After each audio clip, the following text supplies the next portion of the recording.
Monsieur le Président, hier, j'ai dit au ministre de la Santé qu'il avait une part de responsabilité dans la vente possible d'Uniprix à des intérêts étrangers, la firme McKesson.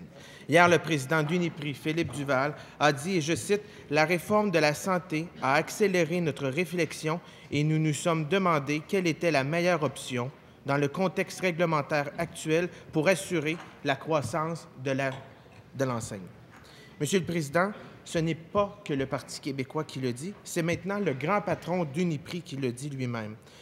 Le ministre va-t-il reconnaître que ces décisions décousues et improvisées dans l'industrie de la pharmacie ont notamment comme conséquence de mettre en péril une entreprise florissante québécoise telle qu'Uniprix? Monsieur le ministre de la Santé. Bien, il est possible que notre collègue n'ait pas appris ce matin par la voie du communiqué de l'Association québécoise des pharmaciens propriétaires que l'environnement dans lequel il se situe et qui est décrié par notre collègue de Saint-Jean est un environnement tel qu'il a mené une partie des pharmaciens propriétaires qui sont représentés par le groupe auquel il fait référence. Bien, ça les a amenés à signer une entente avec nous avec un vote de 97 %. Alors, quand on vote, oui, c'est un bon référendum, en effet, je pense qu'il aimerait ça avoir ce score-là.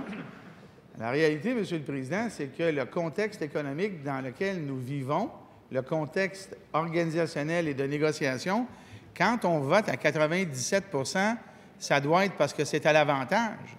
Et dans cette entente-là, Monsieur le Président, je rappellerai aux députés de Saint-Jean que la même association nous poursuivait. Ils ont abandonné leur poursuite.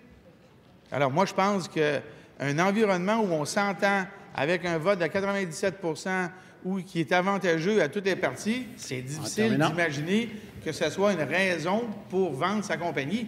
Il doit y avoir... Première complémentaire, Monsieur le député de Saint-Jean. Monsieur le Président, le ministre de la Santé est sûrement comme Donald Trump, le seul à se féliciter d'avoir réparé un problème créé par lui-même sur Twitter. Franchement, Monsieur le Président.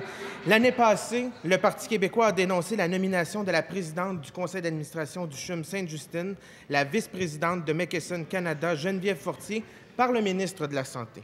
Est-ce que c'est cette proximité entre McKesson et le ministre de la Santé qui fait en sorte qu'il ne s'émeut pas du tout de la vente possible d'Uniprix à des intérêts étrangers?